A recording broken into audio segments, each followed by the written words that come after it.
Thoroughbreds, welcome back to another episode of Penalty Broncos. We are the number one Broncos podcast that we listen to. I'm Britto, coming to you from the Bandwagon Bar.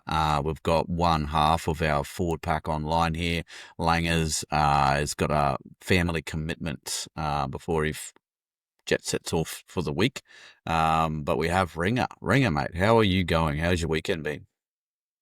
Evening, Britto, everyone, and Thoroughbreds.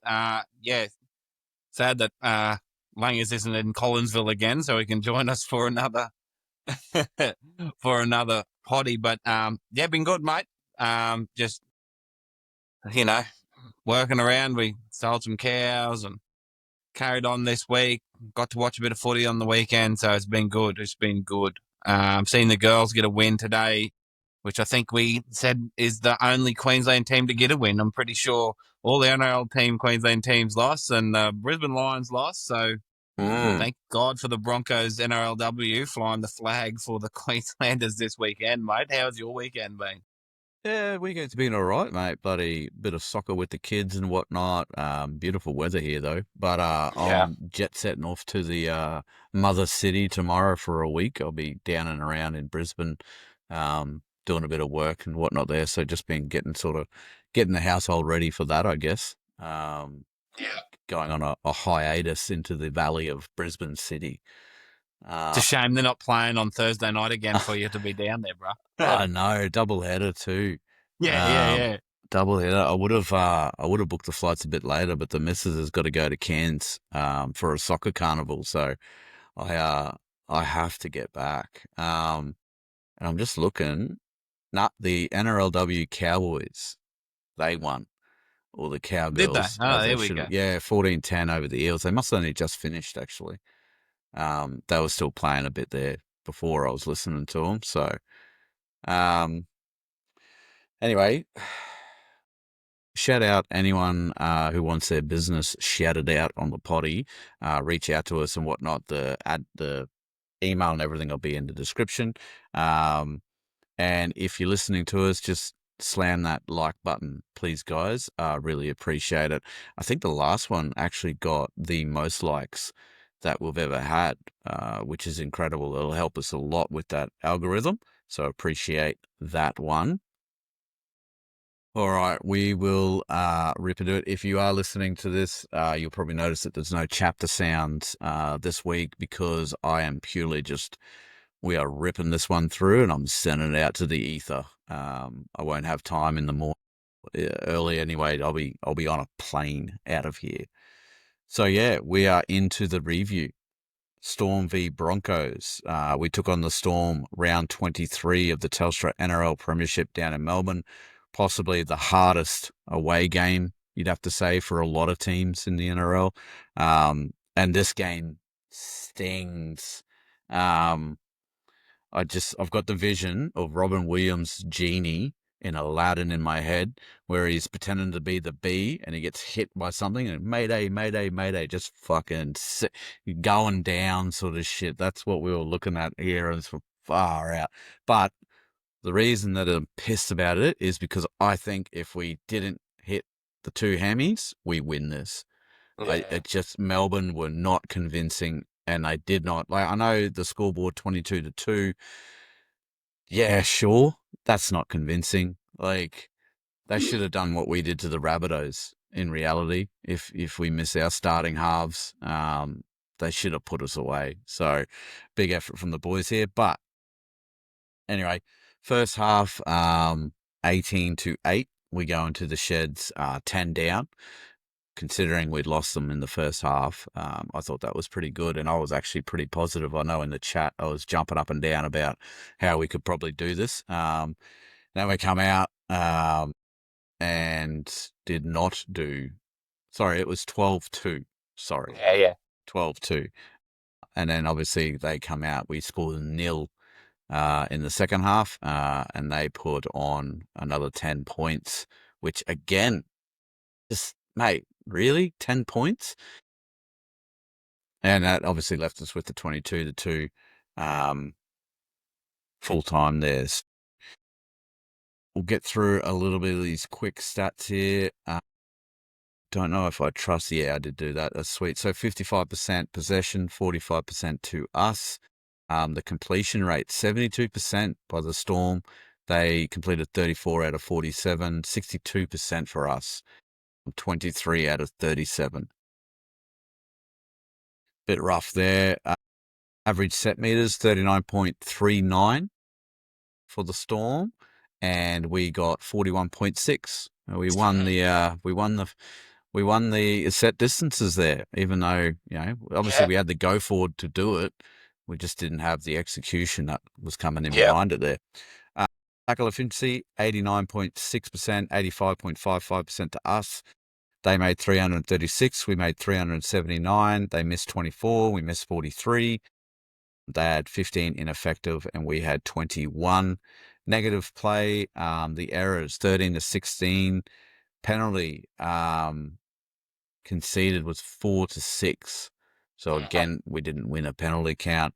Ruck infringements was 2 to 3. We had one on report, but I'm struggling to find anything that came out of that or who it Yeah. was. Do you remember No, who it I was? have no idea. Uh, When I seen it on the sheets, I was like, yeah. I thought it might have been Ricky, but it's not him. So Well, I thought it was Ricky for a crusher yeah, or okay. something, or maybe it might have been Ezra. I'm not too sure, but anyway, play the ball speed 3.54 seconds to 3.75 seconds, and 5 line breaks to 0 were the standouts there. The reason I put the play the ball there is because we weren't too far off. They were having some ridiculous ruck speed though. Yeah, Like Harry Grant was having exactly. an absolute field day, in his 100th game. But anyway, we digress about that. You want to do your original thoughts, mate? What did you think? Mate, it's devastating, obviously, how it panned out with the injuries. And like you said, and it's been said 100 times, if it was anyone else but Xavier Coates, we probably score in the corner there, and we've dominated possession. We've actually dominated field position, and we started to really worry Melbourne in that sort of period of time. And I was very confident that if we put some points on them here, I think we're going to get over the top of them because, as you said, with the set distances and stuff like that, we were dominating them in the middle. Yeah, We were making good meters, even on our edges. We're making good meters. But yeah, to lose both halves, mate, absolutely unheard of for a start. in the same Um, play. in the same play, exactly. So, a lot of people say, oh, you can't win if you lose both your halves. That's very true. I still maintain if we would have kept one half on the field, I think we'd get away with this game, just because of what we were doing to them. I've got to say, very proud of the boys for how they did, especially scramble. Like you hear them stats: 43 missed, 22 ineffective.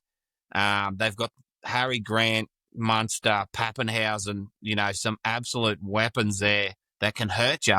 And we just kept turning up and denying them and denying them. So, got to say, very, very proud of how the Broncos played. Like a 10-0 second half when you've essentially only got 2 on the bench and you've got players out of position all over the park against Melbourne in Melbourne. You nearly chalk that up as a fucking win. Yeah, I know this is a one-eyed Broncos podcast, but I mean, there's not many teams that get away with that. And Melbourne weren't convincing, but Jesus, I thought we did really well to still be, relatively in the hunt until about 10 minutes left when they went over for that last try. Like, there was periods there where you think, Jesus, if Walshy pulls one of these out of his ass here and we can get it to,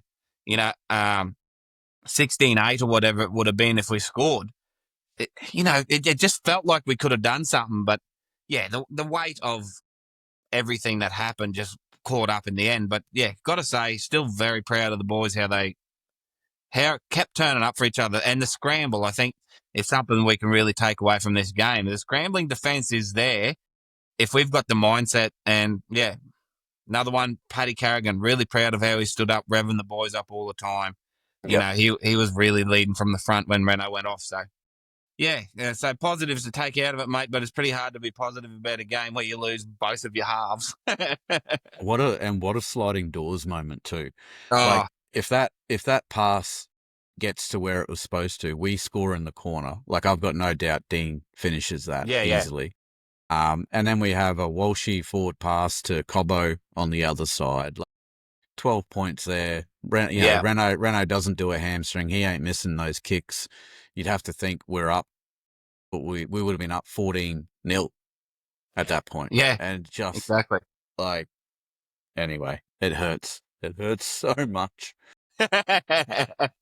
And what the fuck was Renault doing chasing Coates anyway? Mm, Leave that for the I know. other guys. The Yeah, old yeah, dog. Far out. exactly. There was only two things that were going to happen. What Mate, happened? Someone got him out, but he was going to either that or he was going to score. yeah. He probably stretched them enough as they could fucking the week before doing that runaway try. Yeah, the runaway try. That's what's done it. We're going to blame Parramatta for that shit. Rabbitohs. Rabbitohs, yeah. All right, we'll kick into a bit of a quick review. We'll fly through this, guys, because like we said, fuck, it's hard to find positives in a game like that. So we'll pull out a couple of talking points and we'll run with it there. So anyway, we kick off there. Grant Atkins was the referee as well, which I was kind of happy with. Yeah. First set, Storm gain, bugger all. Great defense from us. I think they made about 30 metres before they got to their kick. But the second minute, Reef gives away a penalty after our fifth tackle kick where he went up for the ball. Only had eyes for Puppy. I agree with that call as well, but I mean, he did touch the ball first. And he did, get it back. So what's the issue? Like, I don't understand. Like, you can run at someone, you know where he is, you're looking at him, as long as you get up there and, anyway, I'm getting frustrated. I'm 100% with you on that because he mightn't have been looking at the ball, but if he's the one that knocks it back, so who cares? Yep, exactly. Anyway, in that set that they get, Harry makes a dart from dummy half. They make a line break straight away. I think that was Anderson. Isn't he going to be a good pickup for us next year? Oh, What do you reckon? Mate, love it. He's not a very big human, but Christ, he's strong. He's very strong. He's willing. He's desperate to have a crack. So I think he's going to be a great signing. Yeah, 100%. But yeah, they make a line break, kick, but couldn't handle, bobbling ball. We get away with one there. I think you pointed out in the chat, great scramble by Jack Goz early on. Yeah. Unfortunately, though, fourth minute, Jack Goz drops the ball in an attempt at a quick play the ball. And I've got a note here. Grant in a mood in his 100th, and he was in a fucking mood all game.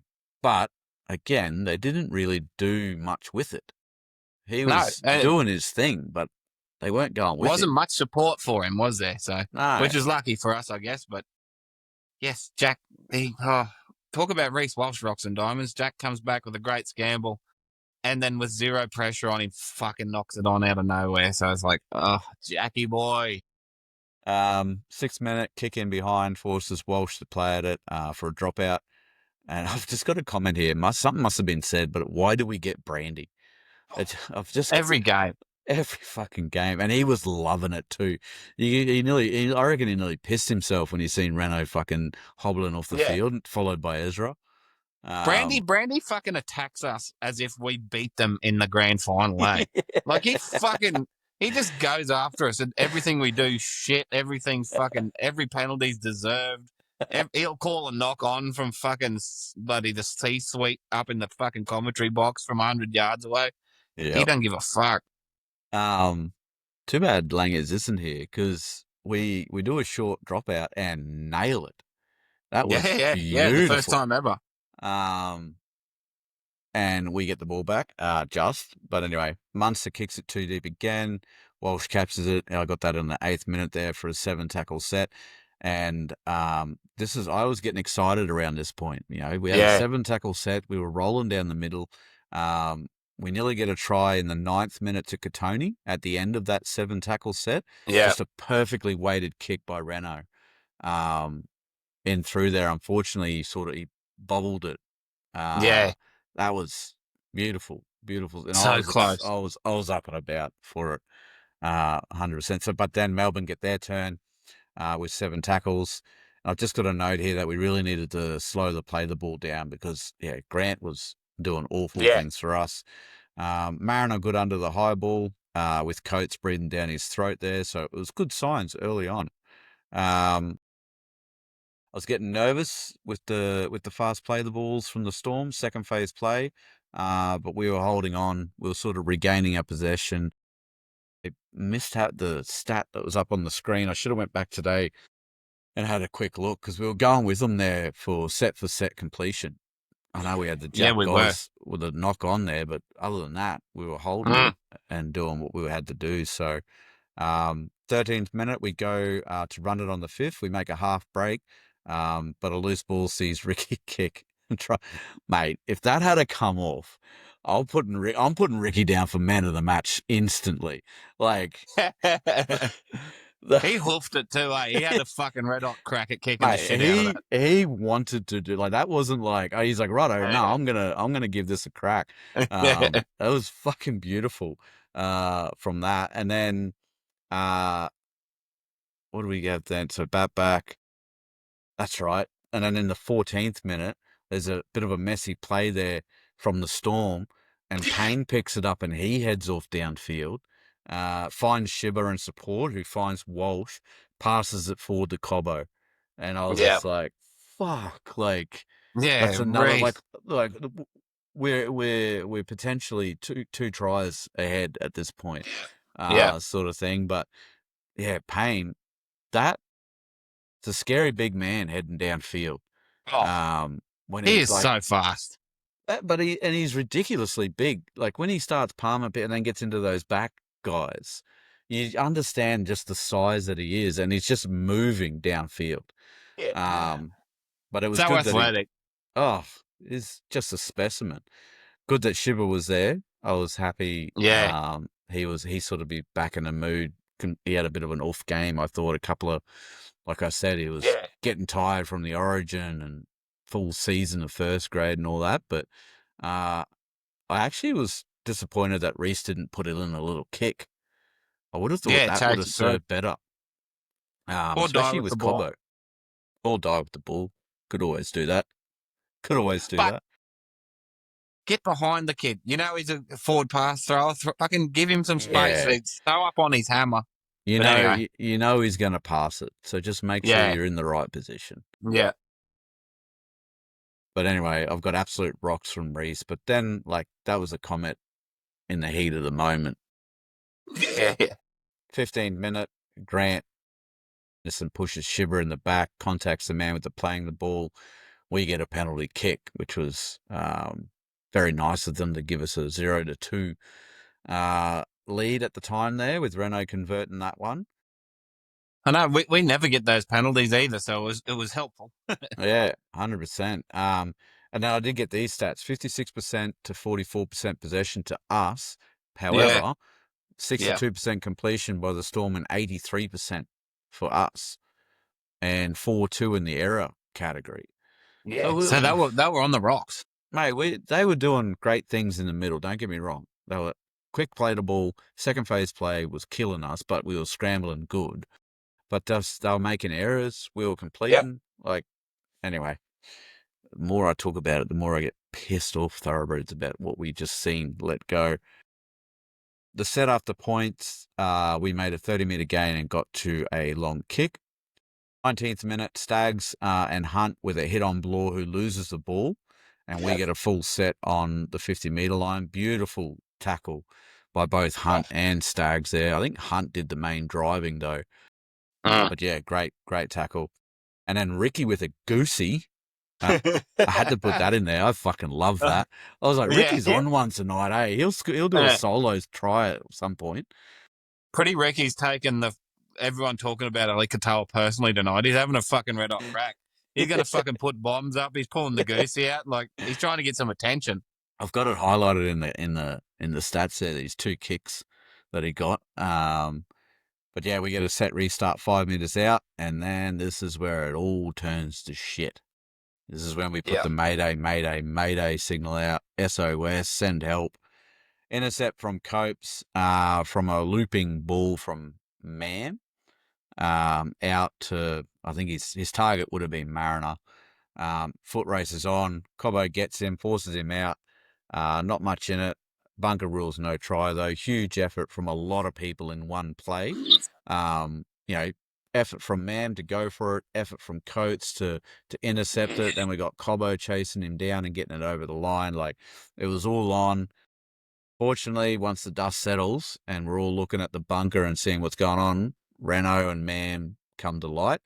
And I think Cobbo even had a bit of a limp going on after this one. Yeah. So it was nervous times there.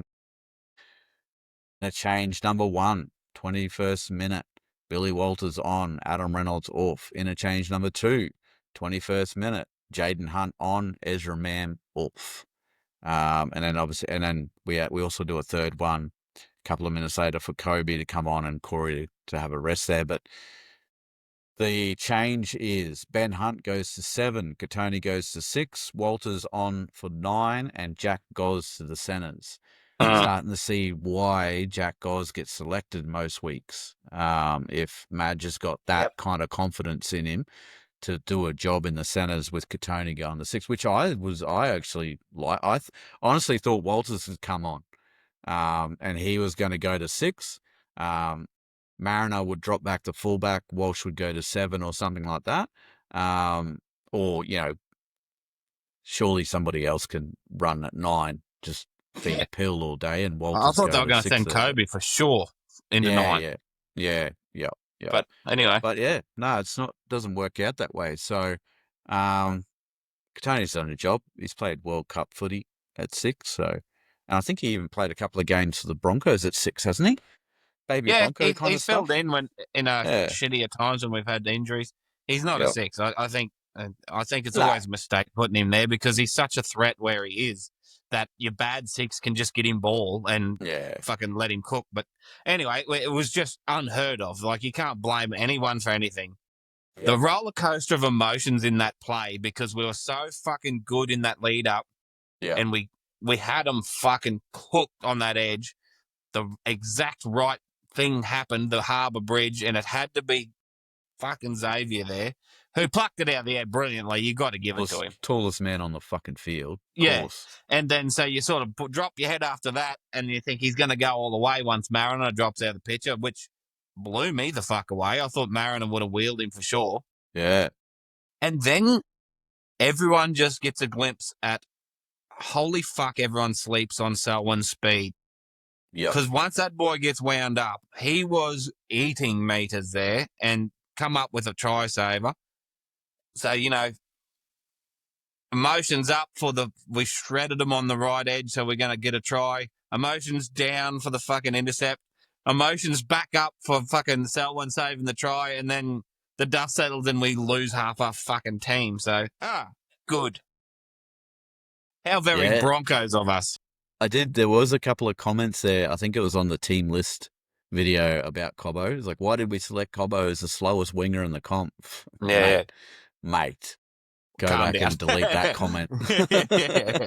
Real quick. It's still time to delete that one, lad. That was, and like, Coatsy would have had, probably a 10-meter head start on Cobbo. He had to come from the other side of the fucking field. Yeah, he had to turn, engage what was going on. I don't know where he was in position. He would have been back a bit, maybe. I don't know. But yeah, he had to come from the other side, and he was hooking. So, well done, Cobb. Well done. And it's good to see as well that he's still got that kind of play in him, even though he's not going to be there. Like, and that in the whole roller coaster, that's why I was so happy, is that fuck, we're on here. If someone's doing that and not giving up on that, we're going to do these pricks, and then it was Mayday. Sunk my battleship. Yeah. Anyway, we go set for set after that. Reese kicking the skin off the ball at this point to get us out of trouble a few times. He was really hooking it. We'll get to his kick meters in a bit. 28th minute, Reese with a kick on the 5th, regathered by Ricky, tries to kick it again. Regathered by Grant, though. But I've got to note, we are still applying pressure despite injuries. Yeah. We're still coming up with the goods. We're pulling the trigger on a few things, Mm. and we're not doing too bad. We're not making a lot of errors at this point either. No. We're Um, tucking the ball. I tell you, and all the Reese haters out there that just bag him every time. If he showcases the fucking size of his boot in the first couple of kicks after we lose our halves in this game, and no one said a fucking word. Like, if he didn't hoof those pills down he found the grass, I think, on the first or the second one, which had him backpedaling, and like we were on our 30, and we end up getting them down inside their 20. So, really fucking needed that sort of shit to keep us within a sniff of this bloody game. 100%. 28th minute there, tried a wish up from a repeat set and some broken defence. Cobbo was injured in that set as well. Meany converts 6-2. Anything from that set, mate? You remember anything about that try?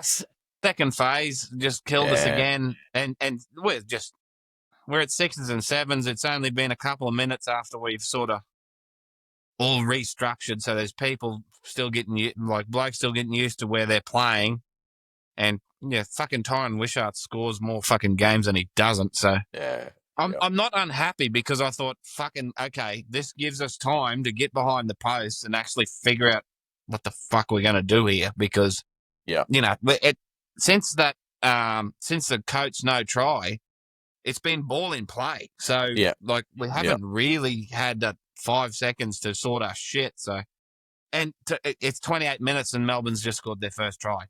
All positives. So, and then another positive in the 32nd minute, Melbourne get pinged for a strip on Payne. Captain's challenge, good old Storm captain challenge, unsuccessful. They lose their challenge. I'm like, happy fucking days. Like, this is great. Like, what are you talking about? Like, this is all coming up Millhouse for the Broncos here. 34th minute, we get a kick in the red zone, deflected by a Storm player, regathered. And I've just got Storm aren't impressing me at this point, finding them out in defence, and we're staying in the fight. But then 37th minute, Melbourne put in a chip in the red zone for Coates. Mariner plays at it. Melbourne get a repeat set. And that leads to a try to Puppy. That was a bit of a terrible defensive effort from Ricky. It's just a little bit too easy, I thought. What are your thoughts, mate? Mate, so un-Ricky-like. Yeah. And so, you can be mad at him, but it's not a habitual thing. He's just probably fucking gassed. And, it was a pathetic attempt. It really was. I don't know what he was actually trying to do. It looked like he was trying to get him by the collar. Yeah. But, I'll tell you what, though, in the second half, he actually does that tackle and pulls it off. And gets I think him out. I think it's Wishart. It just rips him back. Like, exactly. So takes all the sting out of the attacking play when he does get it off, but you're just like, please just chop him first, and then we can worry about that later next time. If you got cover defense and you're not 5 meters from your try line, maybe do that. But Meany converts that one 12-2, and we go into the sheds at that. It was good to see afterwards that Paddy sort of rounded the wagons, I guess you could say. Laying down the law before they went into the shed, sort of thing. Yeah. So it really would be interesting to see how they met Madge in the sheds and what the energy would have been like. Like, would they come in like, don't worry, coach, we've got a plan, and then he would have been like, yep, sweet, this is what I'm seeing. We can still do this sort of stuff. So and that's what I wasn't as I wasn't as confident or optimistic about what was going to come in the second half as you were. You were saying we're going to fucking fuck these losers up here because I was believing you, because early in the second half, as we'll get to, we were making inroads that we shouldn't have fucking been doing. Anyway, but what I did love when Paddy got them all together there, and, it made me feel more confidence as a Broncos supporter that we haven't sort of seen that shit You know, like we know Renault's our general. So, you know, Mm. it was good to see that Paddy just stood into that role, got the boys around and said, no, we're not going to fucking lay down. And, you know, God only knows what he said, but it definitely must have left the mark because there was no way that we should have only conceded 10 in the second half, considering what we've gone through at this stage. And, Yep. yeah, so really happy with, not happy with anything, but as a club and as seeing that culture that's obviously brewing there, and we've been saying this for a few years, but it seems like something is that far away for this Broncos team to just be fucking dominating this Yeah. competition. You know what I mean? So hopefully we can see more of that because if we scramble like this when we got a full fucking team, I don't think many teams are scoring tries against us. So Well, that's again another thing that pissed me so much about the fact that we lost those two. It just we the Rabbitohs game seemed to be perfect. Like we said, get it out of your system, do a bit of flashy play, get a big score. Sweet. Now we got to go set, reset, go down to Melbourne, focus, do what we need to do. Yeah, and it seems like Madge is not finally, but he's learning and he's learnt how to prep them during the week for these yeah, games. yeah, exactly. So it'd be interesting to see how there's a lot of teams at the bottom who are playing well. They've got that mentality of we're just going to be a thorn in your side. So it'll be Exactly. interesting to see if we can pick up the same. Like, I'm still confident we're going to make the 8, but let's just be a pain in the ass for anyone that does. And if you come up against us in the finals, it's not an easy win, sort of thing. Exactly. Halftime stats here though: 54%, 46%. Completion was at 73% each. We had 14 out of 19 completed, which I was pretty stoked about. And the Melbourne had 17 out of 23. Line breaks were 4-0, which is disappointing. Tackle breaks 23-12. Offloads 8-6. Dummy passes I've got in here 15-7. So I thought maybe if we could start doing a bit of that, Yeah, we would yeah, go a long way. Kicking meters 344 to 374, thanks to Reese. 43% kick defusal from the Storm to 57% to us. The tackles near and about the same. We're 89.95% to the Storm, 83.98. They had 177 tackles. We made 194. Errors 6-7. Penalty count 2-all at this point. yeah. And yeah, I was Thoroughbreds, just for the record, I was highly positive in the chat during the game. We might have to start doing a couple of watch-alongs or something just to show what we're like here on the panel during game time. I'm all for it. I'm all for it. If we're going to be playing fuck it footy for the rest of the season, trying to get out of this mess, because they're the emotional damage Oh, that we yeah, go through as a collective. It would be, you know, a problem shared as a problem halved or something. Like if we can get some thoroughbreds watching along with us to feel and share 100%. the pain. All right, we'll kick into the second half. Storm kickoff. We gain 46 meters and get to our kick straight off the bat. Pain in a mood. And I've written here, we are 100% in this. Just need fitness to stick and no errors. That's what Yes. I had. Great running in the next set from us and great defensive effort to follow as well. Stags with a run first mentality at 6, which we kind of knew would happen. 45th minute, Billy takes a 5th tackle run, tries to chip and chase, but hits a Storm player that is ruled not played at, which I'm going to be pretty fucking one-eyed here and say that, like, I didn't mind it from Billy either, because at this point, it's let's just play fuck it footy because we Yeah. need to. Like, we're not going to be able to play strategic or, to Yeah. our Yeah. sort of strengths and whatever, but Structured. structured because we haven't got our structured guys there. But yeah, I found that really weird that it wasn't played at by the Storm player, but you win them and you lose them, I Yeah. guess. So, Yeah. and if Exactly. you're in Melbourne, chances are you're going to lose them. Yeah. Exactly. 46th minute, good way to kick early in the count. Finds Mariner caught in goal for a dropout. 46 minute again, no try to Nick Meaney after Payne tries to knock it back. Walsh ball watches but attempts to grab it. Nick strips it, but there is deemed to be a double knock on. So that was a bit of a messy one, but I was pretty happy with the bunker in that sort of instance there. We were lucky. It didn't have to be that close. Like, Reese Yeah. was, I don't think I don't know. I don't want to make excuses for him, but he didn't see fucking Meaney coming because he seemed to be waiting for that pill to get to him. Yeah. Yeah. But, he did fucking touch it into us first, so it's not, I don't know, it's not a contentious call. When I seen it, I thought, surely they're going to look at that, and it took a while for him to even think about looking at it. I was like, here we go. 47th minute, Melbourne get another set, but they knock it on into Payne. Munster goes for that one-on-one strip that he's notorious for, but the ref calls it that the advantage was not taken, which I think we got away with one there because, what were we, 20 metres upfield? 10? Yeah. Yeah. In that area? Between 10 and 15. I was like, Yeah. shit, like the fucking yeah, righto, exactly. we'll take that. Yeah, And 100%. I've got a little note here. Melbourne players must piss the refs off, eh? Like, it's got to be to your disadvantage. Like, if you're carrying on like a Moses does or a Gutho does, it's got to be to a disadvantage to you. Like, if you're pissing off the one person. Yeah. Mate. Anyway. And they're all after him. Like, there's Munster, there's Pappy, there's Grant, like, everyone's chirping. Even Meaney gets a bit chirpy. Yep. Payne Haas doing godlike things at this stage. Every time we gave it to him, he seemed to poke his nose through and carry about 2 with him for about another 5 to 10 metres. At this stage of the game, 72% to 74% completion, so we're starting to level out there a little bit.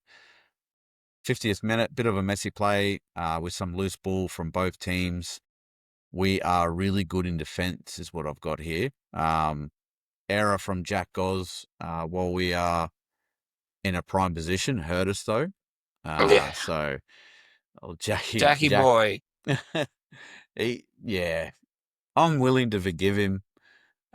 He's playing out of position. He's playing out of position. So, anyway. Oh, yeah. Anyway. You got to wear this with Jack, but you just want him to, because he was trying hard enough to hit the hole, but you got to there's nothing more important than having that fucking pill. And he does it a little bit, like with that play the ball earlier in the game, very early in the game. Like, ball control, mate, and then we can sort the rest out later. Yeah. I mean, he had to play 80. Exactly. Yeah. He had to play 80, and he made 32 tackles. I think he was at 91% tackle efficiency. So, anyway, buddy, he went all right this game, I reckon. Then I've got Tulty alert. So Tulty comes on at this Benny's point. on. And Benny's on. And I've got, no one is respecting the ball as well. It didn't seem that way. It was either we weren't respecting the ball or we're just having a fucking crack. Yeah. Like, take your pick, depending on which way you're looking at it. It's a bit of column A, bit of column B, I think. We knew we were in a position where we had to try what we could try if we seen something because, opportunity. We weren't going to create opportunities with, long backline movements. We had to look what was in front of us and try and take it. But I do agree. We probably could have went a little bit more set for set style stuff first just to see what we could come up with, because the way Melbourne weren't handling the ball really well either. So, it pin them down and see if they blink first, and then all of a sudden, you might find yourself in a good position to have a crack. But, mate, I'm not blaming anyone for anything at this stage. If they seeing something and they accidentally drop it, who gives a shit? Yeah. 55th minute, I've got forced dropout. We cop a rare compliment from Brandy, saying out that we are in the grind. So I love that. Dropout does not go 10, and we get a set there. Walsh throws it forward again within 5 meters of the line. That was fucking so close as well, because that was another play that we were going to crash over on. Well, that was the Shibble one, wasn't it? Yeah. Yeah. Mate, I know it's Reese, whatever, they're watching him like a hawk. There are 40 of them every NRL game that aren't called. Like, I don't think that was, like, if it was, maybe, but you watch any game, there's 15 worse than that. Like, but once again, everyone's blaming Reese, but Shibble was on that fucking line. Like, it's not as if he, Yeah. Yeah. like, get behind the bloke with the ball. But anyway, Yeah. That's it. That's it. that's why I think. That's why I think it's not. It wasn't a bad forward pass. Like, it wasn't one that they usually call. It's only because Reese threw it and they're on top of him. And I'll be one-eyed. Call me one-eyed. I don't care. 61st minute, try to Xavier Coates. Meany misses the conversion, 16-2. I've got written here, I still believe. 61st minute, and we are 16-2 against the Melbourne Storm in Melbourne without our two halves. Yep. You go. No, you go. Yep. If we can smack 2 tries back to back here, like all of a sudden Melbourne start to get a little bit of pressure on. You know, Bellamy's blowing the box up, and we're on. And they've had to score a try by kicking it to their winger. Like, I was expecting them to cut us to threads. You know, we're 20 minutes into the second half. We've got 2 blokes on the bench. We haven't got anyone in a position that they're fucking used to. And they've still had to go to their old faithful Xavier to go over the top of Dean, which was inevitable even if we had a full strength side, I think. So, once again, you're not unhappy. If that's how they got to score a try, like, everyone's going to fucking concede that try. Like, he went over Lomax a week before, so. And Ali Katoa, to this point, has been kept really quiet. Very quiet. Really quiet. I actually missed, who did we have marking up on Ellie? Jaden Hunt, come on, I'm pretty sure, was out on that edge when all the reshuffle happened. Yeah, that's right. He was on a bit of a tear too, actually. He was. When he came on, I was like, fuck, you know, this is a game where if Jaden's going to stand up, he's got to do it this game. Otherwise, he's going to get caught out. And he didn't get caught out. Like, he must have stood he's up fucking energetic. Already. I thought he was going to get fucking sent off there for a stage because he was just flying up. I was like, ooh, we're not the game to get fucking 10 in the bin, son. That's it. And then the set after points. So we opt to kick short after that try. The Storm get it. We try to aim up in defence with quick line speed. We get pinged for offside. Then we get a set restart. Then another set restart. And then Melbourne have a look and Munster put it down. So that set was bad for my heart. Fuck it, mate. Holy shit. Everything was in it. Everything. I was like, they're going to go back to back here. We're just giving them too much ball, not respecting it. And then Melbourne just throw it away. I was like, well, this is the story of the night sort of stuff. Exactly. Reese gets a penalty for copping a head high from Coates. Not much in it. Really wasn't much in that one. 70th minute, I've got a note here, 70% to 30% possession in the last 10 minutes. And they were still not scoring. Yep. I've got here that we had a line break from Haas, but we didn't actually get credited for anything there. Okay. I don't think. And I do remember that. Yeah. It was a great little play, but we ended up having 0 line breaks. Even though Payne Haas broke through with that, I guess they don't call it. Yeah, I guess they don't call them a line break because there's no set line for that one. But anyway, and both of them. Get out. One terrified child. But yeah, once again, mate. Like, talk about kick you while you're down. Poor old Jack Goss. That's fucking not a penalty. Nah. And, you know, like, it's not as if it like wasn't a malicious one. Oh, anyway, for fuck's sake, it's like, guys, you can penalise teams for that if you want, but why tonight and why that little soft pussy one that you decide to pull it out of when every prop runs like that? Yeah, I was like, okay, well, I don't know. I've got the shits with the inconsistency this year. And it's not just Broncos games. It's like you watch any game over the weekend, you're just like, well, hang on a second. The Friday night game, that was cool, but Sunday we're not calling that. Yeah. Yep. Yeah. So it'd be all right if, again, like I said at the beginning of the season, if the refs came out and said they're going to ref to their own personality, and you start to learn what that personality is, then you'll be happy. Yeah. You can see Yeah. why it's inconsistent, but obviously they're not doing that, I don't think, anyway, because it's the same refs making the same different rules fucking week to week. Exactly. 72nd minute, huge kick early from Walsh, well weighted. Puppy cleans it up. And I've just got here again, we have some ticker in this. A game slipped through our fingers due to injury for sure. 75th minute, the nail in the coffin, try to Xavier Coates from a Munster kick, double movement, but Dean Mariner tackled midair, so penalty try. I don't know. Talk to me. Talk to me about this one, mate. They were consistent in this, the referees, all of a sudden.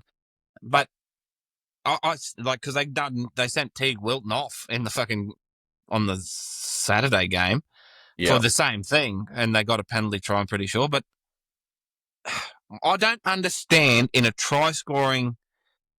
Like, what are you meant to do? You go up for the ball and you miss it, and you know they're going to score a try. What do you fucking do? You just meant to go, oh, I missed it, and then just stand there and watch them plant it. There's got to be a difference between hitting a fullback in the air when they're 20 meters, like when you're attacking and they're 20 meters out, or you just take the winger's legs out when they're going up for a bomb. Like, there's got to be a difference between, I don't know. It's so fucking stupid. Well, not Mariner, Matty Johns on the Sunday show, he already called it out. He's like, you're not taking their legs out. You're not putting them into a dangerous position. If anything, you're actually helping them hit the ground safer than what they normally exactly. would. So where's the issue? Yeah. 9 times out of 10, you're underneath the ball carrier. You're getting landed on. So anyway. And what's the problem? Like, he didn't score it because it was a double movement, then they give it a penalty try. Why a penalty try? Like, if they score it normally, whatever, should be just a try. Because what makes you wild is that today, Jeremiah Nanai goes up for a fucking kick and then pulls the fullback down, and they didn't even get a penalty. Yeah. So it's like, what the fuck is going on? Yeah. And there was another instance over the weekend as well. I don't know what game it was, but I remember it clearly. They went up for it. It was in the in goal. Went up for it, and he changed his motion from going to catch it to a tackle. And they went, well, I think they got sent to the bin, I'm pretty sure. Yeah, okay. I forget which one it was, but anyway. We make a couple of, so Meany converts that one. Now it's 22-2, which is the final score. Yeah. There's a couple of things that was in the 75th minute. In between there's like a no try to Mariner. We had a couple of runs there. We didn't die anyway. Like, no. It was still on, and we close out the game. What could have been? We could have been in the top 4 this weekend, because the Warriors went down, didn't they? Yes, they got pumped by the Dogs. That's right. Yeah. So we would have been above Penrith still. Panthers, yeah. And they're in the 4 now. So yeah. Yeah. Which now might be a blessing in disguise, right? I'm sure we'll get to it later on. But if we scrape into the 8 and Penrith are in the 4, we don't play them fuckers. And I think we can pump all these other losers in down here, and then that gives us another week for Renault to come back, and then we go and play with the big boys. Because honestly, we're fucking that far away. Like, we know we can beat any team. We just know it's fucking, we have the team to do it. For fuck's sake, if we can just get some. If we can show this style of dogged defense, this scrambling, like the turn up for each other, and just convert some of these chances that we put, like some of these chances that we make for ourselves by not doing silly fucking forward passes or shit like that. Like, God, we're going to be very much trouble. And I think we can still do it. Even the players that we bring in, whoever comes in this next week, the Teamless Tuesday, which is going to be a very fucking interesting. We're going to get to a Thoroughbred. There's like about 6 different combinations we can do here. Yeah, we're going to Rubik's Cube this shit in a minute. Yeah, but like, we still got Benny Hunt. We still got a 300 gamer out there. We still Yep. got Reece Walsh. We still got Akatoni Staggs, Payne Haas, Patrick Carrigan. We still got those guys. If the Glads that come in just do a next man up mentality, get to your fucking places, get the ball around the park, get to our kicks, we can do this shit. Like it's not out of reach for sure. And, and exactly right, saying that too. We have that depth there. We've been talking about all year, especially around hooker. So which way we go. But one big positive too is that we get Piakura back next week. Yeah. So and then so our bench will be fine with Kobe, Tulty, Jack, and whoever the 14 is. So that's Yep. fine. Like we can work around that. Our forward pack's going to get good rotation. We're going to have good cover. It just depends on how we put that spine together. But like I'm confident we can put a team out in the park that could still beat any team if we do everything right.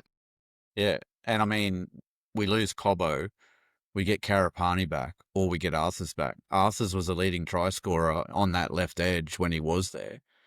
Both of which will be burning that they got fucking shunted. So surely to Christ. Yeah, 100%. I might actually, while you're doing a bit of a talking piece up here, I'll have a quick look at the stats and see if they played over the weekend and what their stats were like. So, but we'll get into man of the match now. So, Thoroughbred man of the match went to Patrick Carrigan. Well deserved, 80 minutes, 15 runs, 119 meters with 31 post contact, 1 offload, 49 tackles, 4 missed. I think he actually got upgraded to 50 since I've done these stats. 50 tackles, 4 missed, 2 ineffective, 89.09%. Let me just have a real quick look at that one. Thoroughbreds. Well, yeah, so 50 tackles, 4 missed, 2 ineffective for an 89.29. And then a clean sheet of errors as well, which was good to see. And a captain's knock. Was captaining the shit out of that team. He was fucking throwing orders. Yep. I went Jordan Ricky. And I fucking love giving it to Jordan this week. 80 minutes, 12 runs for 159 meters, with 65 post contact, 2 tackle breaks, 2.89 second play the ball. So that's our fastest, and the next fastest was 2.23 on the other. And I believe that was Jonah Peasant. Stefano. So was it Stefano? Was it? Yeah. Yeah. Correct. 42 tackles, 3 missed, 2 ineffective for 89.36% efficiency, 2 kicks for 15 meters, 1 bomb, 1 grubber. one grubber for probably 16 meters and 1 bomb for probably -1 to get him that 15. And then 1 ruck infringement, but other than that, 0 errors. So yeah, Ricky, fucking solid, mate. Loved it. Mate, love it. Great set of man of the matches there. Glad the Thoroughbreds seen what I was seeing. Like I was pulling for Paddy too, because I was like, he's fucking really stepping up here, trying to, get this team to do something. And yeah, Jordan Ricky, mate, apart from that Pappy miss, he was fucking ripping and tearing. And like you said, in a team where we were shuffled all around the park, nothing went through us. Yeah. Both edges with Sean Bloor and Ellie Katoa, probably the best. They'd have to be close to the best fucking pairing all year. I'm pretty sure in the commentary they said that Bellamy is blessed because both second rows have played 80 minutes of every game this year. Oh, so shit. Probably the most consistent and most game ready pair of fucking second rows in the game, and we didn't concede to either of them, and we done a fairly good fucking job of both of them. So, yeah, Jordan, good on you, mate. He's got a couple in the last few weeks, so really happy for him. Yeah. That loss as well, Thoroughbreds, was only our third 13-plus loss for the year. Yeah. The only other 2 teams that have done that to us are the Panthers and Manly. Fuckers. Yeah. Where we had that horrific game at Pines. Yeah. 4 Pines. But yeah, Panthers are the only ones that have done it. So, and that's the 4th time we've been kept a 0.5. And again, the only other teams that have done that were Panthers, the Rabbitohs when they fucking rolled us in that second half, and Manly as well in that horrific game that we played there. I think we can scratch that one from the ethers. We don't want to Yeah, talk we about that went. one. But the top, what do we got here? Top stats. So Carrigan at 50 tackles, Liero for Storm on 40. Most run meters, Cobbo. Cobbo, man, is just a sleeper when it comes to these Yeah, run meters, yeah, hey? yeah. Fuck. I think I've got it here. So he's leading our average. I'll just have a real quick look. Average run meters is, I know Cobbo's on 159. The only people in front of him are Carrigan on 166 and Haas on 167. Yeah. He had a couple of games off, obviously, so helps with his average a little bit, but still good. Puppy had 220. Line breaks, we had none. They had 5 on 1. Reno had our most points too with the kick. Post contact meters was Ricky with 65. Anderson made 68. So again, good to see the new recruit lining up next year for us will be good. Most runs, Walshy and Shiba had 18 apiece. Puppy had 22. Most offloads, Haas had 5. He had a bit of a license there to just throw that around, which is good. And the Storm had 2 on 3. Most tackle breaks went to Hunt. So that's Ben Hunt. And Shiba on 4. And then Meany had 8. Slippery little I man. know. You wouldn't expect Nick Meaney to get 8 fucking tackle breaks, but here we are. Yeah. So we'll run through the back line. So Walsh, Cobbo, Staggs, Shibasaki, and Mariner, they had the most runs combined and the most run meters. They also had the most tackle breaks, but they also stacked up the errors. They had 9 and 8 errors split across them. Reese's kicking meters, 6 kicks for 217 meters. Like I said, he kicked the absolute shit out of 2 of them. So I'll just quickly do some quick maths there. Yeah, you're looking at 36 meters a kick, which we know that 2 of them weren't, and then a lot were pretty close to the line, sort of thing. So, mate, what are you looking at here on the stat sheet?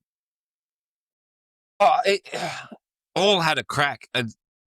All over double-digit runs, so they were Yep. putting their hand up to get us out of trouble. All run for over 100 meters. Even Dean Mariner, which is, he's a Ferrari. He's meant to be on the end of fucking, scoring tries. He's not really one for bashing it up, but he gets over 100 meters. Selwyn's a sleeper agent. God, it terrifies you what could happen when he gets away from his comfort zone and has a crack next year. He's definitely going to be in my Supercoach team. I know that.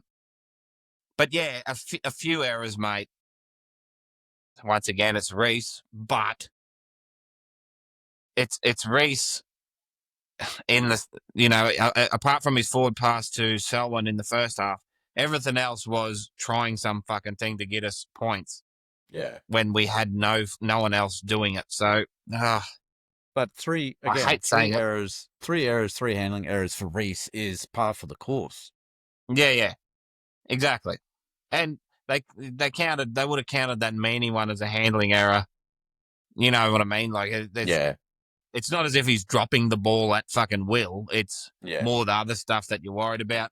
But yeah, other than that, mate, I think once again you can't be wild at anyone because no one's had this happen to him probably in that fucking NRL era. So the fact that they kept a Melbourne side at home to 22 when we had fucking 15 players is ridiculous. So I'm happy with them, especially the run meters and the amount of runs that they were having to try and get us, out of the shit. So,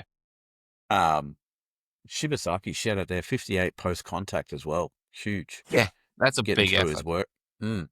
So onto the halves, Mam, Reynolds, Hunt. Obviously, Mam, Reynolds only make 22 minutes of the game. Hunt plays 80.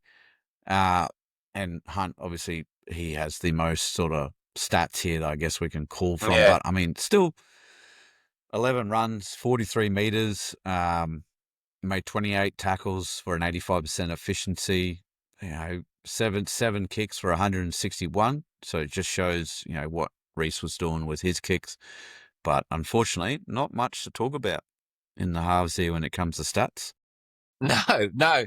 When both of them get wiped bloody 1/4 of the way into the game, you're in a bit of strife, aren't you? But I do like the and I'm sure we'll see more of it now that he'll take control of this half role. Ben Hunt, 11 runs, 4 tackle breaks. The little prick is slippery. He is hard to get on the ground if he can get into that space. It's something I think we're going to have to see a lot more of, depending on who the 6 is, be it Billy, be it fucking God only knows. We'll get to it later, Thoroughbreds. But 11 runs. I'll want to see that in the double digits from Benny going forward until, all year, really, because he is a slippery little prick. And he has got that tackle breaking ability, which we will need. Yeah, that's true. On to the engine room here. Jansen, Haas, Goswelski, Ricky, Carrigan. We have to remember that Goswelski went out to the centres there and played that role.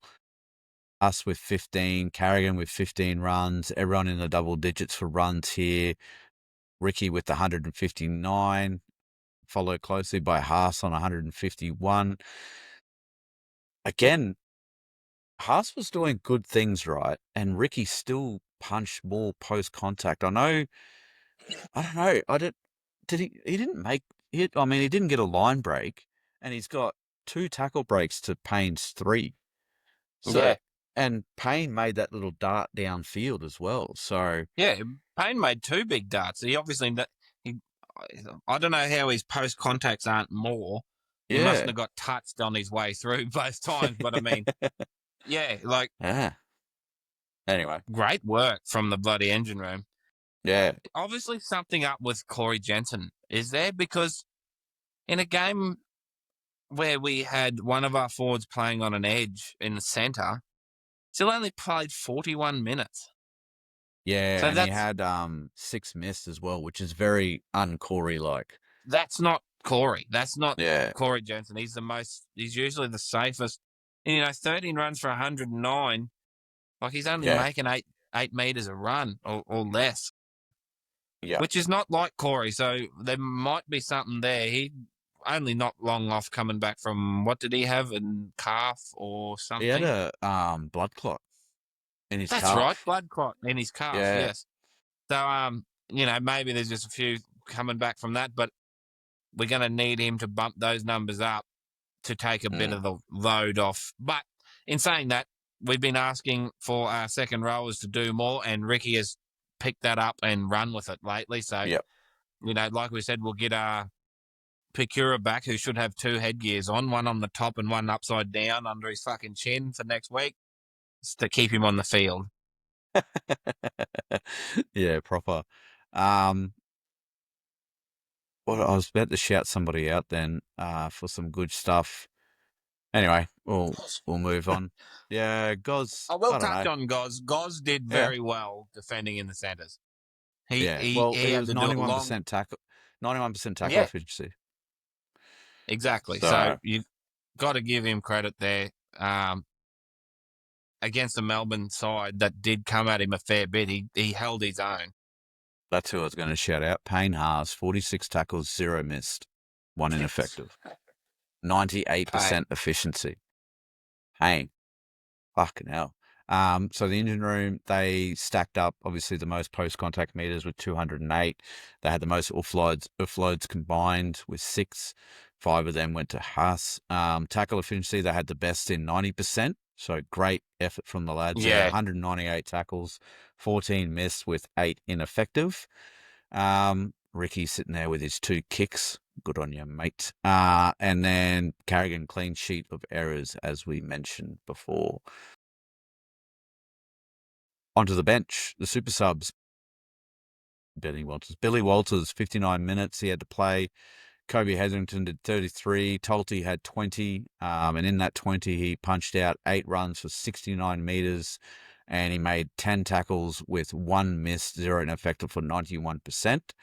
And then Jaden Hunt, he ended up playing 58 minutes there. So, but he did a bit in defense. He had the most miss from the engine room. And it looks like he had the most miss for the whole team. with 7. He did fuck all when it come to running. So 58 minutes, 3 runs. Not really what we're after there. But in a game where shit happened, what do you do? Exactly. And Katoni was on that side when we were attacking, so a lot of the time Katoni just tuck it and run. So, but Yep. he did a job, mate. It says there's 7 misses, but he must have scrambled well to get back, and because they didn't really score a try down that right side, so Yeah. well, our left sort of thing. So yeah, so 7 misses, but they must have had better backup there, and he must have knocked them off balance or something. But yeah, Yep. engine room. I'd like to see a few more runs out of them, but I mean, we didn't have the fucking ball in this game, so it's pretty hard to run Yeah. it when you're just defending it for it. So 70% to the other team exactly. in a 10-minute period will do that. Shout out though to Hetherington, Tolte, and Hunt. They all went clean sheet of errors. Good stuff there. Billy he had 1 error and a penalty.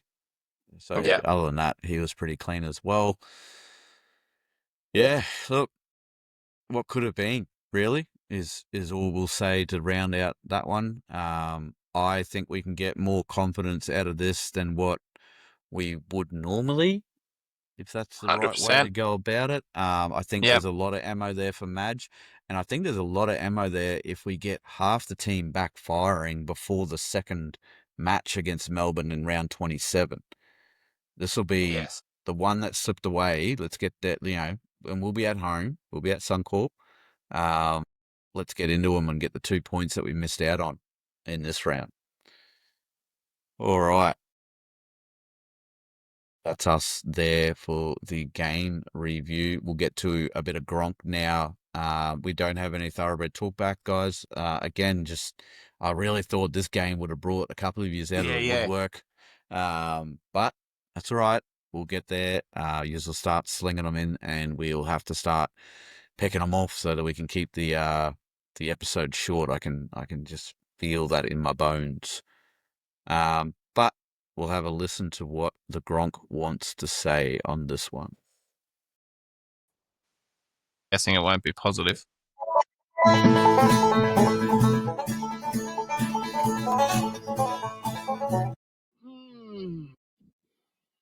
That fucking hurt. 1 point loss to the Para Eels after they basically served up a fucking gift. Josh Adokar kicks the ball back to us off a bomb in the dying 40 seconds, saying, "Here, see if you can kick it from 20 out to level it." And no, we couldn't. We panicked and completely fucked it. But anyway, at least we're all a bit better this week. So baby steps. In other news, you know that Penrith trainer that's been sacked for 5 games or whatever. He's back in the news again. They fucking found him on the roof of Amy Park in a ghillie suit with a sniper rifle. Tell you what, he's done a fucking bang up job. But he's got them Penrith boys into the 4. So credit where credit's due, Mike. Touch on the first one first because it's a good sweet taste in my mouth. Why the fuck didn't the Cowboys go for a field goal to send it to Golden Point at the end of that game? Zero idea what the Cowboy. I'm not fucking. I'm just not trying to figure out what the fucking Cowboys are about anymore, because they reckon we're fucking wild to watch, and we are frustrating. But I mean, you don't know what the fuck that team's going to throw up every week. No. It's like they've never seen. Some of them play like they've never seen a football before. They can't hold the fucking thing. Yeah. Now, the second thing, 100%, that fucking trainer was 100% on the roof there with a sniper rifle, getting the Penny Panthers into the bloody top 4 by taking out a couple of our lads' hamstrings. The dog.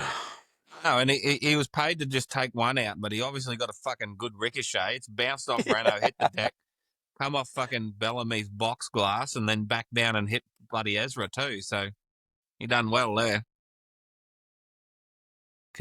What a show. Too bad Langers isn't here to fucking have a go at him. Anyway, we move on to the week ahead after that one. Now we'll get into some really juicy conspiracy shit, Thoroughbreds, about what Team List Tuesday is going to look like. So I was headed to a little cute date with the Langers Saturday night. We went out to a buffet. Nothing better than a good old pig trough for Langers and 100%. I. Unfortunately, we had to bring the family, so it was kind of ruined. Had a couple of Took all the third fun out wheels of it. there. Yeah, took all the fun out of it.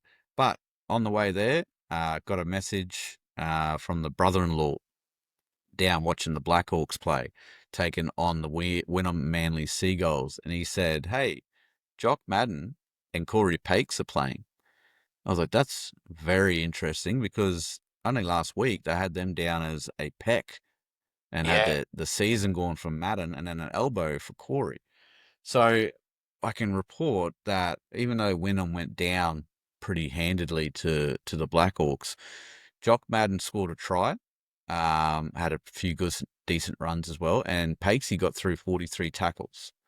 So the elbow was well and truly all good, or at least had the good strapping on it. So they're available coming up the Team List Tuesday. Ben Decora's still out though. With that foot, I haven't seen him getting around on the stat sheets by any means. Xavier Willison has that broken arm, so he's looking at week 2 of the finals. Then we get to the bad shit. Adam Reynolds, hamstring, rehab, 4 weeks, week 1 of the finals. There is a rumour he could be back for the Storm game. I just don't bring him back if he's even half done. Just leave it. Yeah, I don't even bring it. If he doesn't play again for the rest of the season, sure. As long as the hammy's good to go next season, sort of thing. Do not bring him back, sort of thing. Selwyn Cobbo, his hamstring busted as well, 6 weeks, so he's finals week 4. And that's the same with Ezra. So we need to make the finals for those guys to be back again for the teams. Bit unfortunate. Like they said, we had one on report. I've got nothing here. I don't know who that was. I just had a look through the play-by-play. I couldn't find where it was. It must have been cited afterwards, but I got nothing on that one. So we're coming up against the Dolphins at Suncorp Saturday, 5:30. It is a double-header, Thoroughbreds. The NRLW playing the Eels beforehand, so get around that. I'm sure they'll be doing a deal where your NRL ticket gets you into the NRLW, so make sure you get down there, support the girls. They're on a heater at the moment. We've had one loss all season. I think it's round 7 that we're going into. Only loss we had was to the reigning premiers against the Roosters there, so doing a good job there, and they play some exciting football. So get down there if you haven't seen them already. Head to head, 5 games. We've won 4 at 80%. Dolphins have won 1. Current ladder position, we are still 6, and I need to have a look at the Dolphins are 8th, so that's right. Wins this season, we've had 11 out of 20, and the Dolphins have had 10 out of 20. And the premiership odds that we're looking at, so currently we are $1.69 favourite still, up against $2.16.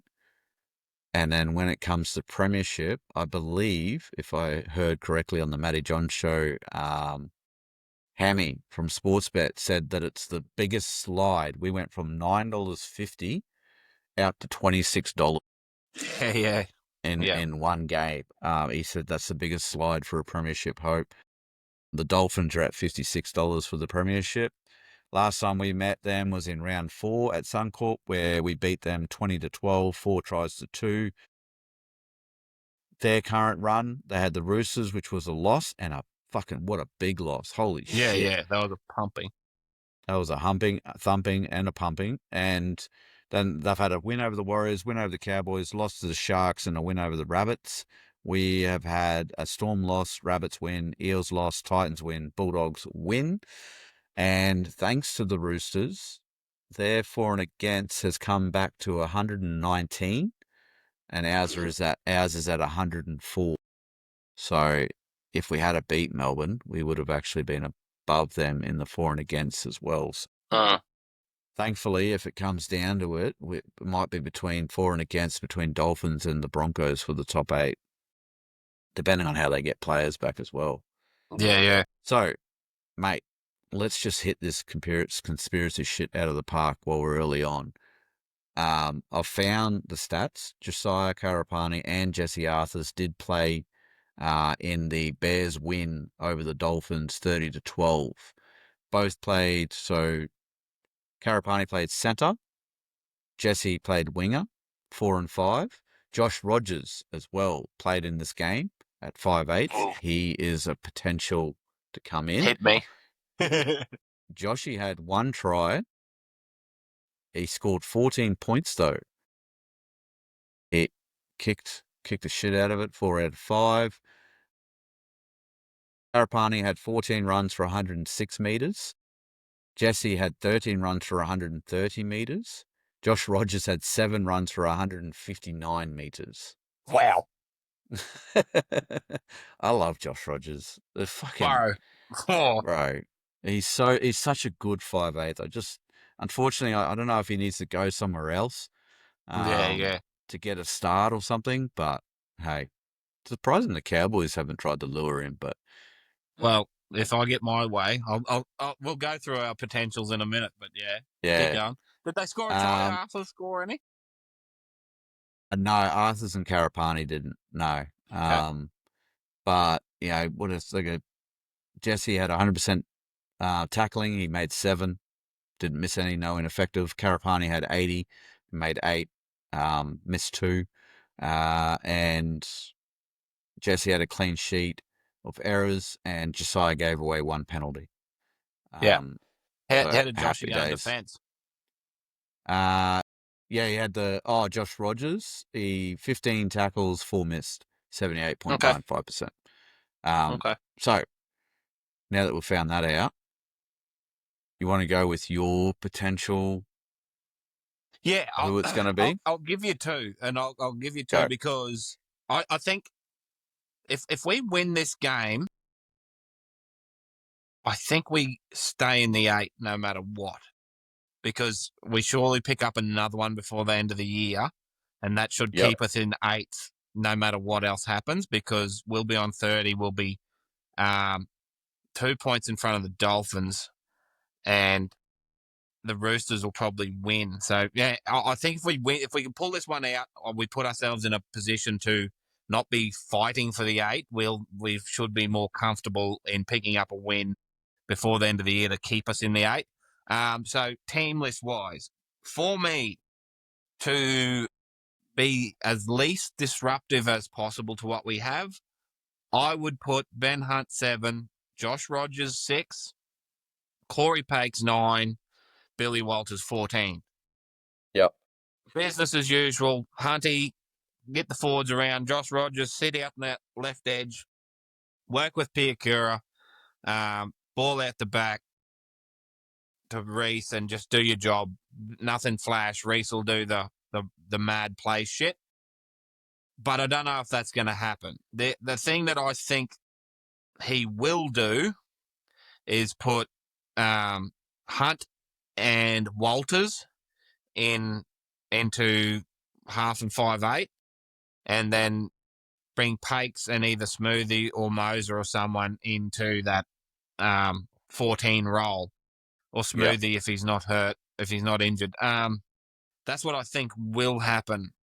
But I would like to see Josh Rogers come in just so we can keep everything else relatively clean and the same, and keeps all of our other defensive structures. And Pakesy was doing a fucking good job for us as 9, taking the heat, defending his dick off, and then we still get Billy coming off the bench creating. So that's why I would go that way. And I just think if we put Billy at 6, we got 2 players like him and Reese that'll be fucking throwing balls all around the fucking. If it comes off, they'll score 70. But if it doesn't come off, they'll fucking have 48 errors. So that's why I would go down that path, mate. How do you see it? I'll give you a little. Unfortunately, I haven't looked like they updated the stats here, but Magpies flogged the fuck out of the Cutters 56-8. over the weekend. Tyson Smoothie played 9. Okay. Yep. So he's been playing lock most of the year. Just real Yep. weird that he played 9. 9 for this one. What day did they play? They played today. Yeah, He's definitely today. That's a good sign if he's been playing lock. Yeah, I think that Thoroughbreds, you heard it here first. yeah, he could be for at least a 14 role.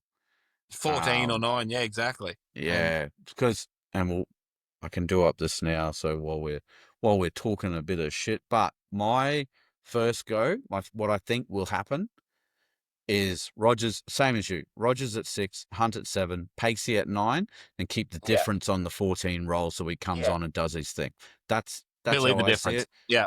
Yeah, just have Rogers sitting there, and Pacey comes back in and does his thing. Right. What I would like to see, and now I've changed my tune a little bit over the year, as everyone knows. Huge fan of Kobe Black. Don't want him to come in because I don't want to damage him. As far as I see it, why not now? If we don't make the 8, we're just going to go back to the Melbourne game and go, oh, of course we weren't making the 8. We lost Ezra and Cobbo and Mam for the season, essentially. So that's why we didn't make it. I reckon Walters at 6, Hunt at 7, Pacey at 9, and have Kobe Black at 14. And just get him basically just blood him. Just blood him. Yeah. We're going up against the Dolphins. We're at home. Play. We'll obviously try our hardest, and then he can come on in the second half and have a play, have a go. Hunt can come off for a rest. That wouldn't be bad because you would, but you wouldn't even. You could nearly swap Hunt back to 9. Yeah, and if you want to give Pacey a breather. Yeah, because you could save Kobe defending in the middle. You could put him on at 7 and give Hunt back to 9 just so he can sort of still direct what's going on, being the dummy half, and save Kobe having to come on to defend in the middle. But yeah, I don't mind that shout. It would be a fucking baptism of fire. But I mean, fuck it. Like, you want to play the big Would it stage, really, boy? though? Here it is. Yeah, I mean, would it like again?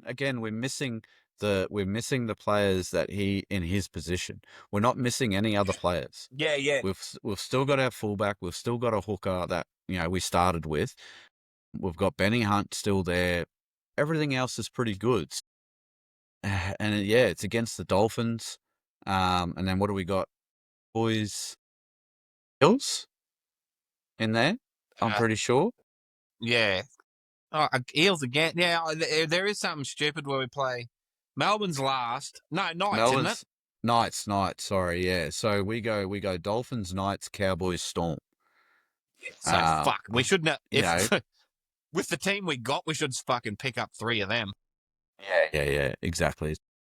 But yeah, interesting now that Smoothie's played 9. Maybe he's at 14. Maybe Pacey comes in at 9. Means Walters goes to 6. Hunt at 7. That could be very well. However, rumor getting around online is that prick your ears for this, Thoroughbreds. Yeah, Reece Walsh could move to halfback. Dean Mariner back to fullback. Pacey obviously will come in. Karapani, Arthurs as well, set the return with the injuries there, with Hunt playing at 5/8. So we're going to have... I don't know why they said Pacey could come in, because there's he'll play no 9 room for Walters. No, he'll play 9 and then Walters stay 14. Yeah, true. Yep. Yeah, so Benny Hunt at 6, Walshy at 7, Pacey on the 9, Walters at 14, and Mariner going back to fullback. That means that Arthurs goes back onto his right, Karapani goes back onto the left for Cobbo. Yeah, I don't mind it. I don't know. I don't mind it. It's the same as Blood and Kobe Black. Like, why not put Walsh in at 7? The only thing I have at Walsh at 7 is we lose Walsh at fullback. Whereas if we have Walsh at fullback, we get Kobe Black in 7, which he loves to play. I think he scored a try on the weekend in that flogging. Yeah, he did. 79th minute, Kobe Black gets over. right at the end there with his halves partner. Did he ever try? Oh, they haven't updated the stats for the game, so I don't know how many tries. He would have had a few tries just there because fucking, what did Israel Riota scored? He had a triple. Latrell Sigwell scored. Va'o Samu scored. Oh, there was 10 tries to 2. And then Latrell Sigwell went and kicked 8 conversions. Yeah, okay. So handy He thing. must feel a bit gutted if they. I don't know. When you sent that screenshot of that page saying the rumours about Walshy at 7, I initial reaction was fucking pull your heads in.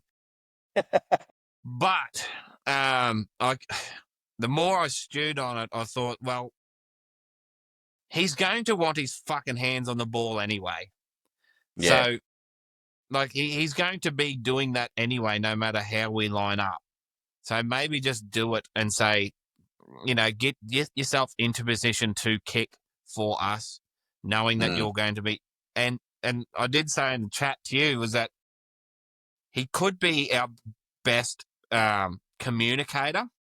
He's always chirping. He's always pointing. He's always fucking talking.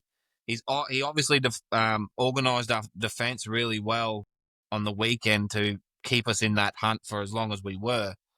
So then there might be grounds for that. However, I think I'm with you. He's going to do it anyway, so keep him at fullback because he is very good at that line defence organisation. He's probably our best bomb diffuser. It's Reese. He loves that sweeping on the back play. That's why I'd rather Rogers and Hunt take 6 and 7 because they can get him the ball, and they're both running threats and better defenders. So, but yeah, it throws shit up at the wall at the minute. But one thing I will say quickly is that it's good now to see that we have Billy and all of this hooker depth. Yep. Because no matter how they line up the team, we know we've got Billy, Pakes, Smoothie, that like no matter, and Hunt, like there's fucking hookers there galore. So our middle's gonna be solid, and our service is gonna be good no matter what happens from there. Yeah. So however they mold it, it's fucking very nice little luxury to have at the minute to have that many good hookers to fill that role. Yeah, correct. Nah, it'll be very interesting. And we are going to, so Thoroughbreds, for those who have been following along, we kind of randomly do the NRLW podcast during the week whenever we can. Usually it's the night before. Yes. We miss this weekend because shit's got shit going on and whatever. But we kind of come up with the idea, Ringer's idea here, that we'll do it Wednesday. We'll try and make that work. So then we can do the NRLW game preview review, and then we can hit both teams' team list right at the end there. So stick around for that. That'll be dropping on a Thursday, obviously. So where we'll dissect what we've seen on Tuesday. We'll give ourselves 24 hours to think about it, have a look at it, and then we'll talk about it in depth. So keep your ears pricked for that one. All right, we will move on now. Anything more to say, mate? What do you reckon Dolphins game? Actually, yeah, Dolphins game. What are we doing? Well, no Herbie. I think there could be a few fucking suspended after the 700 sin bins and fights and shit that happened in that weird game. I still haven't against the seen a Roosters. full replay. I still don't understand what happened. I know Spencer blew up. I'm going to have to watch it tomorrow because it was. I missed the first half, and then all I seen was a fucking Roosters humping in the second half. So didn't really get the context of what happened early, but yeah, they might have peaked. They're obviously going to turn up because it's, Broncos fucking game at Suncorp in Brisbane. So they're going to be up for it. Whether they got the cattle or not is going to be, well, it's the same with us, I suppose. But, that's going to be hard to come back from a 64-point loss, especially if they got some more injuries or suspensions or whatever the fuck happened in that game. So, I think. Well, 5 we just need to been put charged. up 5. Wow. 5. They might be like the Rabbitohs. They mightn't be able to put up a fucking team next week. But so what we need to do is no matter what we do, we pick a team that's going to hold the fucking ball, complete and tackle Hammer, because that's probably all they'll have left, Hammer and Katoa. And if we just scrape away with a fucking 12-10 win, happy. Yeah. Yeah. Yeah. No. Oh. Yeah. I think we get the W. I think we do it all right. Is Nicarima going to be back for him? Because they miss him. Fuck me, they miss him. He was back this week, yeah. Was he? Yeah, Yeah. right. That's what I mean. That was fucking how they fell apart. Yeah, wow. Yeah, I wonder what actually. So, Francis Molo has been hit with a grade 2 careless high tackle, but he's looking for a 1 to 2 match on that, even though it's his first offence, apparently. Then he got Pretty hit with a bad one. grade 1. Yeah, he got hit with a grade 1 contrary conduct. That's a fine. Then Ablix Toa for the Dolphins, grade 1 contrary conduct, first offence, fine. Kurt Donahue got hit with a grade 1 shoulder charge, second offence, so $3,000 fine or 2 matches. And then he got hit with a grade 1 careless high tackle, second offence, $1,800 So he's to gonna lose. $2,500 fine. He's going to have He's to missing lose a a match. game. Yeah, he's going to have to miss 1 or 2. So they're going to be without Molo and they're going to be without Donahue. It doesn't seem like, Tua, or however you say his name's he's just gonna have to pay a fine. Jesus Christ. I'm looking at the judiciary at the moment, Thoroughbreds, and there's 12 people on it, and there's 3 other teams that have people on that list. The rest are Dolphins and fucking Roosters. The boys had a red hot fucking crack. But so that actually, so if they lose Molo and Donahue, Molo was the only forward having a real crack. So that'll make Mark Nichols and fucking Josh Kerr and Kafusi's out for 2 games anyway from what he did last week, I'm pretty sure. So, like forward-wise, where we don't have any, we should be putting our full-strength forward pack on the field with Bakura coming back. Yep. We should dominate the middle, and honestly, if we've got any brains and we just play off the back of that and not spread it wing to wing when we haven't got halves and just follow the forwards all around, I reckon we could. Now that you say if it's Molo and Donahue out, I think we can actually put 13 plus on them. We just got to follow Payne and Paddy up the middle and just work off the back of them. Yep. That'll be very interesting to see what 13 plus is playing. Okay, we will get into our tipping and our super coach to round out the potty here. I'll just do a quick. My battery's dying. Bye. Yeah, mate. Fuck you, follow you, camera. Yeah. Mate, I'm doing up these. I'm like, this is some hits this is not good. Been taken. $3.30 for the Broncos 13 plus. $3.30 for the Dolphins 1 to 12. Okay. Split that either way. $2.90 for Langers a will 1 be to hitting 12 that for 13 us. plus like a He'll fucking cowbell. Like a fucking dunny door and a cyclone, mate. That thing will be banging. All right, so the tipping comp. Fletcher's Uber. He's back. Go 5 from 8 with a 26 margin. Gronk follows me 5 out of 8 with a 28 margin. Slippery Gypsy, which is Langers, scores 4 out of 8 with a 21 margin. Ringer, mate, 3 out of 8. Did you not put your tips on? Not the first one. Yeah, right. I was looking at it, and there's a couple of dashes there. No, I'm pretty sure I got them on the second one anyway. Yeah, fair enough. I definitely missed the first one, which wouldn't have mattered because I would have got it fucking wrong anyway. But but yeah, I did go some upsets this week because I thought I needed to. And being wet weather footy. Yeah. I thought, but anyway, it honestly, mate, it's just fucking normal for me. I get 1 week where I get 6 and I get 1 week where I get 3. So that's normal. I swung for the rafters because it's getting that kind of point in the season where I got to catch back up. I do move to second overall, just above Langers there. Obviously, I missed the Bronco one. However, I went to Sharks for some dumb reason. That would have been a nice little cherry in the top if I had just stuck with the Dragons. That was my 50-50 match.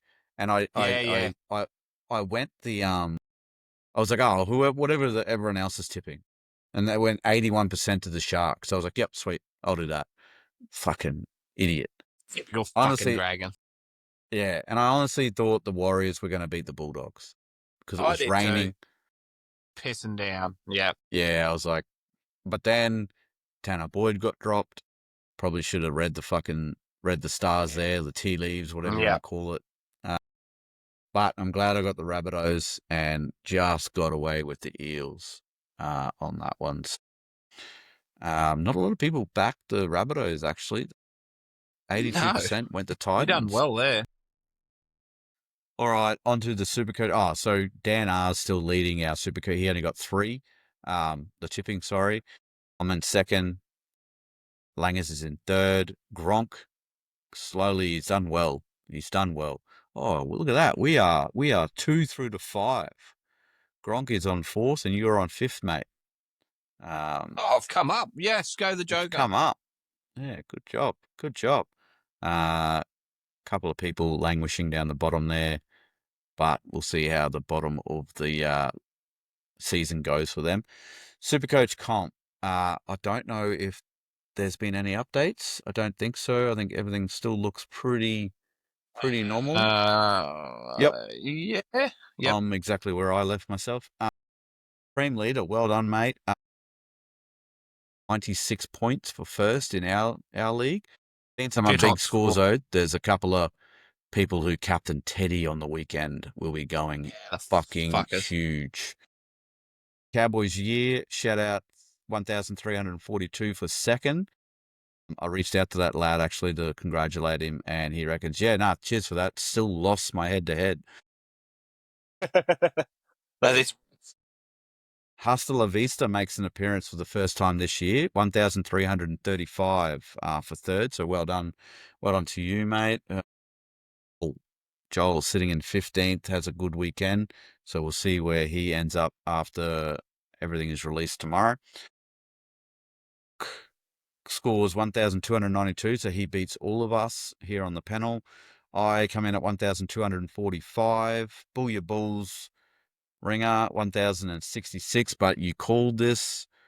What was the nail in the coffin for you? Herbie was the nail in the coffin. I fielded 17 this week with a Mam 1, and then I vice captained Reese, hoping for some fucking thing, and got nothing out of that. And then I threw shit at a wall with Scotty Drinkwater and got a nice big 37 out of him too. So couldn't even break 1,100, mate. But that's me for the year. I'll bow out. And so now I've got no Mam, no Tino, no Herbie. God only knows who's going to fucking hurt themselves this week. And Slippery Gypsy languishing there at the bottom, 1,046. We did tell him before the season if he can crack 1,000, he should be happy. So hopefully he's still taking that advice. We don't want to give him too much fucking help because he'd be beating me otherwise. Shout out to the Penalty Broncos Supercoach team, full of Broncos players, scored 465 points this week. So if you can't beat that, fucking catastrophe. I think they were the lowest. I hope they were the lowest. Yeah.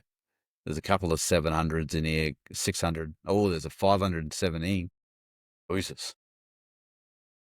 It's a rough trot there. All right, so that's where we leave that.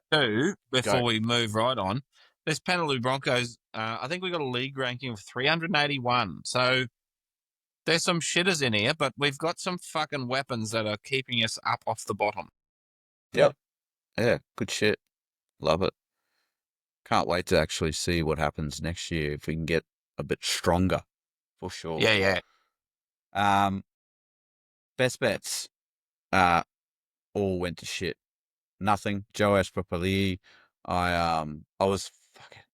So Thoroughbreds, we have a super coach draft sort of chat going on with a couple of other lads that we know, and we do a little dabble bet with mates where we throw in each week, and then we do one multi with half of whatever we chip in, and the idea is that we grow so that we can have a great draft day. We have a bit of money there, whether it's catering or, if we fucking win big, why not go and get at the casino or something like that? We can do our draft, have a ball of it.